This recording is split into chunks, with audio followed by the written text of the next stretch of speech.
देश की राजधानी, देश का सबसे हाईटेक शहर, वहां पे एक लड़की को गाड़ी के बोनट पे जो है 8 किलोमीटर तक शराबी घसीट रहे हैं। उसके बॉडी पे कपड़ा का एक टुकड़ा भी नहीं था। पूरा का पूरा जो है मतलब कि नग्न तस्वीर जो है वो सोशल मीडिया पे सर्कुलेट किया गया। कुछ लोग जो है सोशल मीडिया पे कह रहे हैं कि मैटर कुछ और है, रेप हो सकता है या कुछ और हो सकता है। दारू पी के गाड़ी चलाना और लगभग 8 किलोमीटर तक लड़की को घसीटना, कहीं नहीं तो कहीं वो अपराधी ही होंगे। केजरीवाल ने दिल्ली के लोगों को नशे के हाल में सड़कों पर भटकाने का पूरा बंदोबस्त केजरीवाल अच्छे ढंग से कर लिए। यार ये किस प्रकार का सिंगापुर केजरीवाल जी आप बना रहे हैं दिल्ली को, जहां पे लड़कियां अपने आप को सुरक्षित महसूस नहीं कर रही है।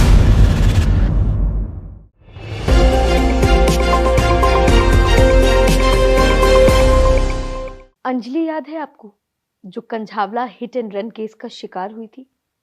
दुनिया भर के तमाम चैनल्स ने उसकी मौत की एक्सक्लूसिव रिपोर्ट दिखाई थी, लेकिन गरीबों और मजदूरों की आवाज उठाने वाले बिहार के लाल मनीष कश्यप ने उस वक्त अंजलि के लिए बेबाक होकर आवाज उठाई थी। उन्होंने इसकी मौत का तमाशा नहीं बनाया था, बल्कि सीधे सरकार से सवाल किए थे। मनीष कश्यप ने हमेशा हिम्मत दिखाई है, सच और दूसरों के हक के लिए आवाज उठाई है। शायद इसकी वजह से आज वो जेल में है, लेकिन हमें उम्मीद है कि वो जल्द ही जेल से बाहर आएंगे। जिस अंजलि के लिए उन्होंने आवाज उठाई थी, आज उस अंजलि की चार्जशीट दाखिल हो रही है। एएनआई के हवाले से खबर है कि आज दिल्ली पुलिस चार्जशीट दाखिल करेगी कोर्ट में दोषियों के खिलाफ। अब हम आपको इसी अंजलि केस से जुड़ी एक रिपोर्ट दिखाने जा रहे हैं, जो आपके दिल को झकझोर सकती है, जिसे देखकर आपकी रूह कांप जाएगी। आप महसूस कर पाएंगे कि क्या कुछ सहा होगा उस बेगुनाह अंजलि ने। देखिए हमारी स्पेशल रिपोर्ट और कमेंट करके इस पर अपनी राय जरूर शेयर करें।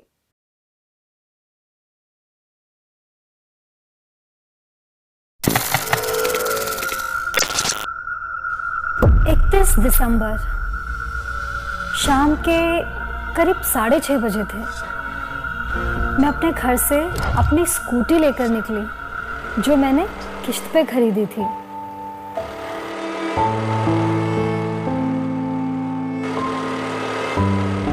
अपनी दोस्त निधि को साथ लिया और काम के सिलसिले में निकल गई।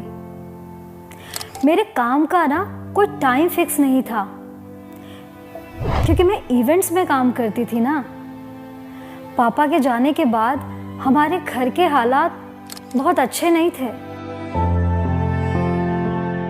इसलिए मैं सिर्फ क्लास 9 तक ही पढ़ पाई। ऐसे में भला किसी ऑफिस में मुझे कैसे काम मिलता?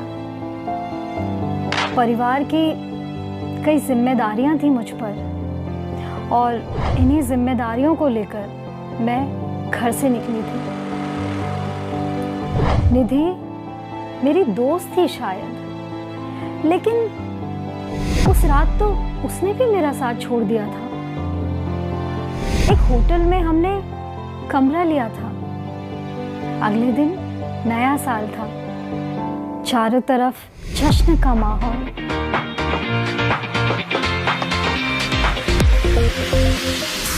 मुझे नहीं पता था कि मैं नया साल देख ही नहीं पाऊंगी।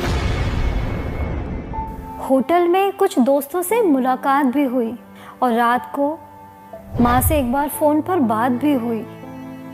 फिक्र करती थी मेरी बेटी नहीं, उनका बेटा जो थी मैं। 10-10:30 बजे के बाद उन्होंने फिर फ़ोन नहीं उठाया। मेरे 9 बजे बस फ़ोन उठाया, फिर नहीं उठाया उन्होंने फ़ोन। मैंने बेटा तू घर नहीं आ रही? कि मम्मी अभी मेरा काम ख़त्म नहीं हुआ, मैं या तो सुबह के 4 बजे तक आऊँगी या सवेरे आऊँगी। मैं अपनी फ्रेंड के घर रुक जाऊँगी, वहीं पास में घर होगा।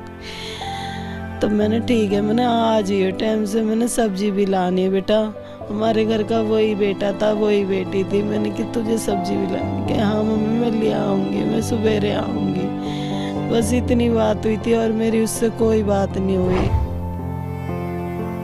पता है, सुबह मुझे घर के लिए सब्जियां भी ले जानी थी, लेकिन मेरी सुबह तो हो ही नहीं पाई।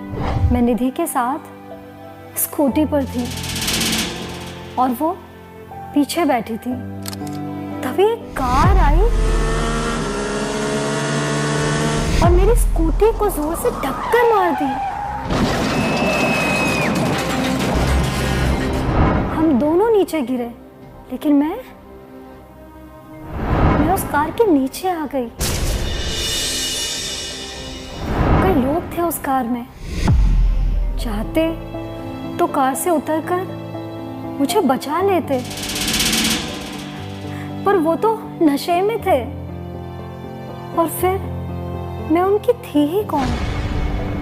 इसलिए उन्होंने मुझे शायद अपनी बलेनो कार से कुचलना ही बेहतर समझा। फंसी हुई थी मैं उस कार में, चीख रही थी, और वो मुझे किसी सामान की तरह अपनी कार से दिल्ली की पथरीली सड़कों पर घसीटते रहे। मेरे जख्म गहरे हो रहे थे और मेरी रूह चिल्ला रही थी। पता है, मुझे बहुत दर्द हो रहा था, फिर भी मैं लड़ रही थी मौत से, इस आस में कि शायद कोई तो मुझे देख लेगा, कोई तो मुझे बचा लेगा। मदद की गुहार लगाती रही मैं। मेरी सांसें भी जख्मों से भर गई थी, लेकिन फिर भी एक आस थी मुझे मदद की। पर कोई नहीं आया मुझे बचाने, कोई नहीं आया, न पुलिस, न लोग, न ही वो दरिंदे जिनके लिए मैं सिर्फ एक खिलौना बन गई थी। पता है, मैं जीना चाहती थी अपनी माँ के लिए, अपने छोटे बहन भाई के लिए, अपने परिवार के लिए। मेरे भी आंखों में कई सपने थे जिन्हें मैं पूरा करना चाहती थी। मेरी बीमार माँ का इलाज भी तो मुझे ही कराना था। अपने भाई बहनों और माँ के लिए कमाई का इकलौता जरिया थी मैं। बस इसीलिए मैं जीना चाहती थी। कई किलोमीटर के उस पूरे सफर में मैं लड़ती रही, और घंटों तक मौत से लड़ने के बाद मेरी सांसें थमने लगी, मेरे आंसू भी सूख गए और मेरा दर्द भी हल्का हो गया। शायद मेरे बदन में खून का कतरा भी नहीं बचा था, और ना ही बदन पे कोई कपड़ा जिससे मैं खुद को ढक पाती। और मैं हार गई।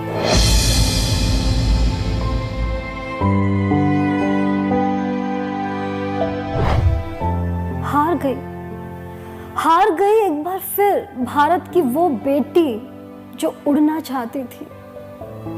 हार गई।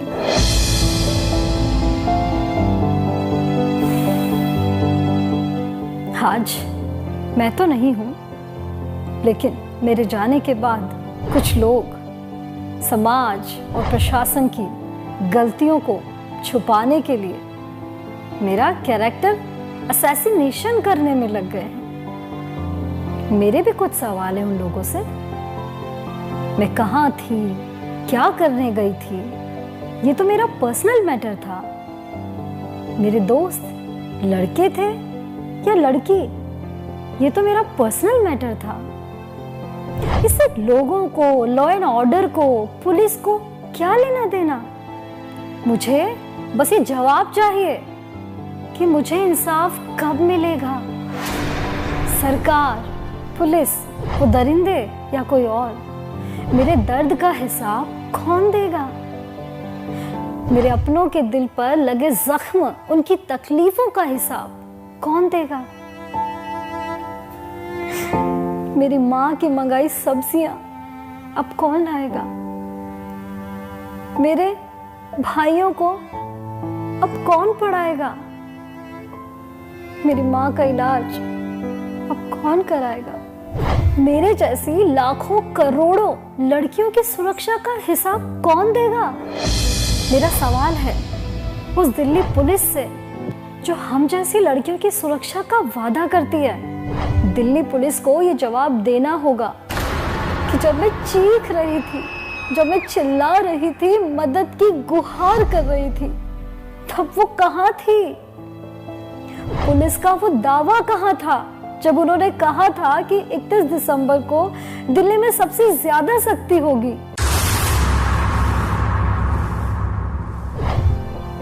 करीब 20,000 पुलिस सड़क पर होगी, तो कहां थे ये 20,000 पुलिस वाले? इनमें से कोई एक भी मुझे बचाने क्यों नहीं आया? 12 किलोमीटर तक एक भी पुलिस वाले ने मुझे कैसे नहीं देखा? मैं एक आम लड़की थी, तो क्या मेरी जान की कोई कीमत नहीं थी? जवाब चाहिए मुझे कि शराब पिए उन दरिंदों का रोड पर अल्कोहल टेस्ट क्यों नहीं किया गया? अब सीसीटीवी फुटेज आ रही है, इन्वेस्टिगेशन हो रही है, लेकिन अगर नए साल के उस जश्न के बीच पुलिस हम जैसी आम लड़कियों की सुरक्षा में सख्ती बरतती तो शायद आज मैं जिंदा होती।